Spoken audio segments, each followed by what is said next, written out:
Now let's turn our attention to the Caribbean, where Haiti has been rocked by gang violence again. This weekend, there was a massacre in the capital city of Port-au-Prince. Nearly 200 people were slaughtered with machetes, knives and guns, all because of a priest who said voodoo was being practiced in a neighborhood. This incident has worsened Haiti's spiraling security crisis, which has left at least 5,000 people dead this year and displaced more than 700,000.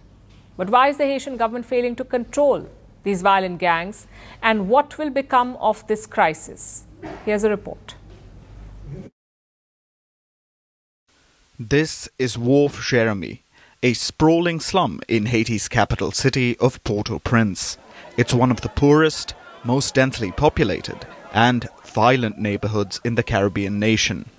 This weekend, it was rocked by a spike in gang violence. The massacre killed at least 184 people, and it was all thanks to a gang leader's personal vendetta.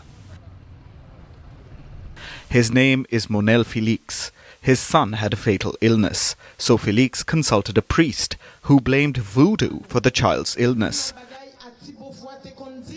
Now, voodoo practices the belief that all living things have spirits. While it's largely misunderstood in Western pop culture, it's one of Haiti's official religions. But even though voodoo is a recognized faith here, it doesn't always have the best reputation. So, on Friday night, Felix set out to seek his supposed revenge against witchcraft, and the killings began. His gang killed at least 60 people in Wharf Jeremy. On Saturday, the child died from the illness.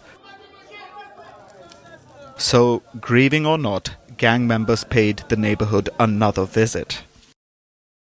They declared round two. Using machetes and knives, they killed dozens of people.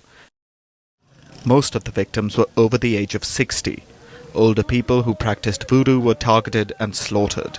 In some homes, 5 or 6 people were killed. Wharf Jeremy is a near impenetrable gang stronghold in the capital.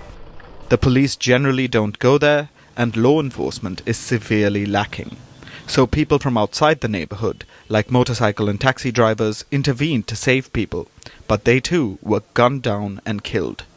While mutilated bodies are still being burned in the streets, at least 184 people have been declared dead by the UN. But experts predict that the actual figure is much higher, pushing the overall death toll in Haiti's spiraling security crisis to at least 5,000. The situation is getting much more critical. We've seen a growing number of internally displaced, now getting to over 700,000 in the country. Haiti has been embroiled in gang violence since early this year, when rival gangs banded together and attacked government institutions, including police stations, prisons and hospitals. Since then, bloodshed has continued. Last month was particularly deadly for Haiti. 3 US airliners were struck by gunfire at the Port-au-Prince airport. The airport is still closed. Meanwhile, the government has been racked by political infighting, and the UN-backed police force, led by the Kenyan police, is severely under-resourced. So the government has struggled to contain the violent gangs, whose power is only growing. And this weekend's massacre is a grim reminder that Haiti's problems are far from over.